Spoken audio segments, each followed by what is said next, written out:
Assalamualaikum warahmatullahi wabarakatuh. Pada pertemuan pertama kita semester ganjil tahun ini, kita akan membahas tentang sistem penerangan. Sedikit flashback, sebenarnya materi ini sama saat kelas 11 tahun lalu. Kita cuma membahas ulang untuk merimain semuanya, nanti materinya begitu, yang kelistrikan ditambah dengan identifikasi masalah dan latihan-latihan soal.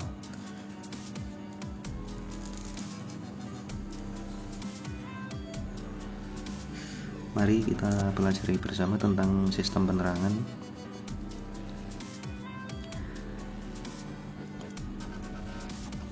Sistem penerangan sepeda motor ini bertujuan untuk agar siswa dapat mendeskripsikan fungsi dan cara kerja sistem penerangan.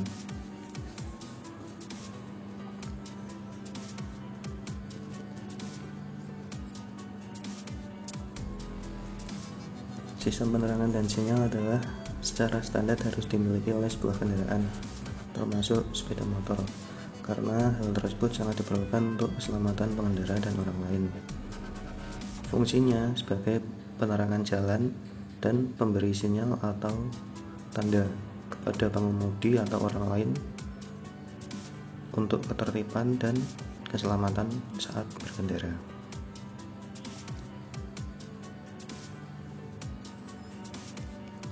Ini lampu kepala berserta komponennya, bisa dilihat. Saya kira sudah paham semua, dari baterai, alternator atau spool, kunci kontak, saklar lampu, saklar lampu dim, lampu indikator di dashboard, dan lampu depan.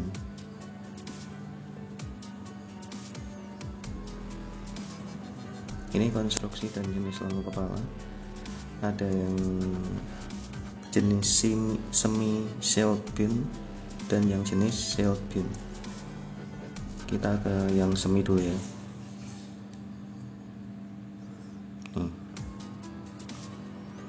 Di sini ada skrup penyetelnya. Nanti skrupnya di sini. Ini reflektornya. Ini dudukan lampunya, ini bola lampunya. Mungkin sudah banyak ya yang pernah mengganti bola lampu kepala.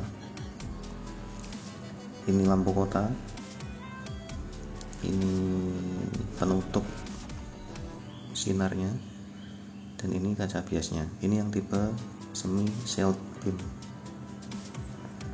Lalu yang jenis shield beam,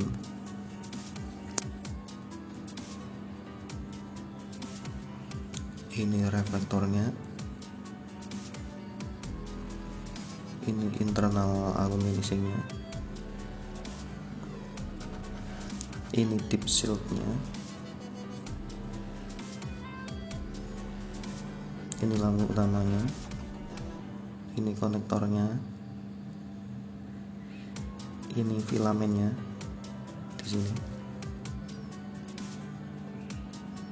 dan ini lensanya.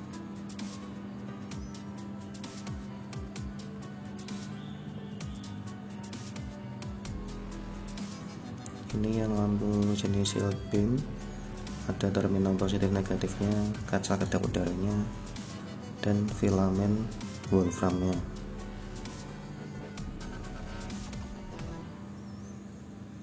Ini untuk konstruksi bola lampu filamen tungsten. Kalau yang di sebelah kanan ini yang tipe halogen. Yang tipe halogen bisa dilihat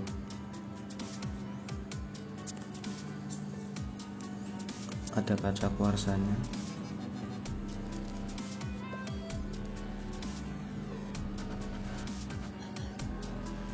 penutup, filamen lampu jauh, filamen lampu dekat,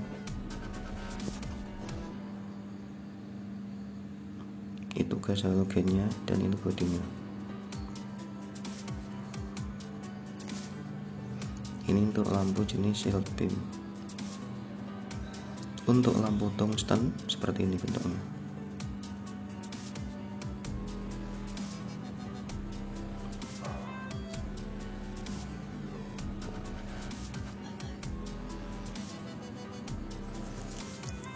Daya listrik membuat filamen pada lampu tungsten ini membara. Pada saat filamen membara, tungsten akan menguap. Tungsten yang menguap kemudian terkondensasi pada dinding kaca yang lebih dingin. Hal ini terjadi terus-menerus selama lampu menyala, sehingga semakin lama kaca lampu akan terlihat semakin menghitam. Kemudian hingga suatu saat filamen tungsten tersebut akan terus menipis dan akhirnya putus, yang mengakibatkan lampu mati. Jika ini tadi penjelasan lampu tungsten, ini tentang lampu halogennya. Terlihat gas halogen di antara gas-gas lainnya dalam lampu halogen. Secara penjelasan kimia, butir merah akan bereaksi dengan uap tungsten yang butir hitam. Uap merah akan bereaksi dengan yang uap hitam di sini. Urut-urutannya ya, dari merah bercampur lalu seperti ini. Penjelasannya,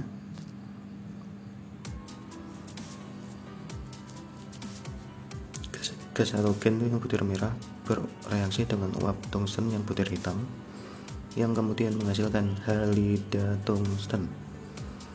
Pada saat filamen tungsten membara, tungsten akan menguap. Gas halogen mengikat uap tungsten tadi menjadi tungsten halida. Ketika halida tersebut menyentuh tungsten filamen yang sedang membara, senyawa tersebut kembali terpecah, di mana gas halogen kembali terlepas, sementara tungsten kembali melekat pada filamen. Siklus ini berulang terus-menerus yang menghasilkan cahaya lampu yang stabil dan umur lampu yang panjang.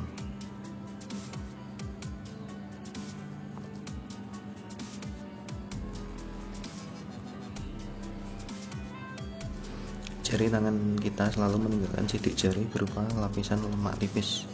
Lapisan lemak yang menempel pada kaca lampu halogen membuat suhu permukaan kaca lebih dingin dibanding permukaan kaca yang lain. Hal ini karena lemak pada sidik jari kita, jika pada suhu yang sangat tinggi, akan melebur menyatu dengan kaca yang bahan dasarnya quartz, sehingga koefisien Y-nya menjadi berbeda dengan bagian yang bersih. Jika perbedaan koefisien Y-nya besar, bisa menyebabkan kaca pecah. Ini mengapa dianjurkan saat mengganti lampu, sebaiknya kita tidak menyentuh bagian kacanya. Atau jika memang sudah menyentuh, bisa dibersihkan menggunakan tisu atau macun atau dilap. Kemudian ini reflektornya, ada gambar A dan gambar B. Keterangannya, pada lampu tepat filamen terletak lebih ujung dari titik api, dan pada bagian bawah filamen diberi penutup yang bertujuan agar sinar filamen hanya memantul ke atas menuju lengkungan reflektor bagian atas, sehingga arah pantulan cenderung ke arah bawah. Sedangkan pada gambar B, lampu nyala filamen terletak pada titik api reflektor, sehingga sinar dipantulkan lurus dengan sumbu reflektor. Ini rangkaian lampu kota dan kepala AC-nya.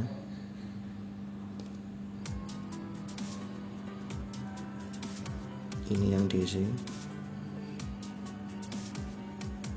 AC itu langsung dari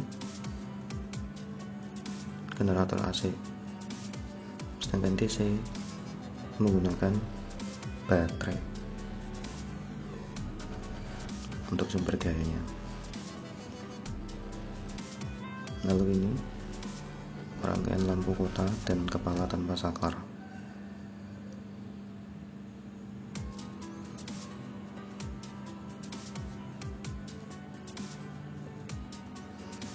Saat mesin hidup tanpa kita menyalakan saklar, lampu kota dan mengala otomatis akan menyala dengan sendirinya.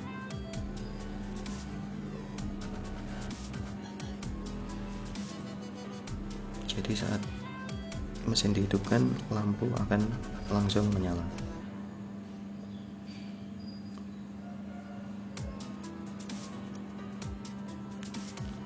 Demikian penjelasan singkat mengenai sistem penerangan sepeda motor secara garis besar saja.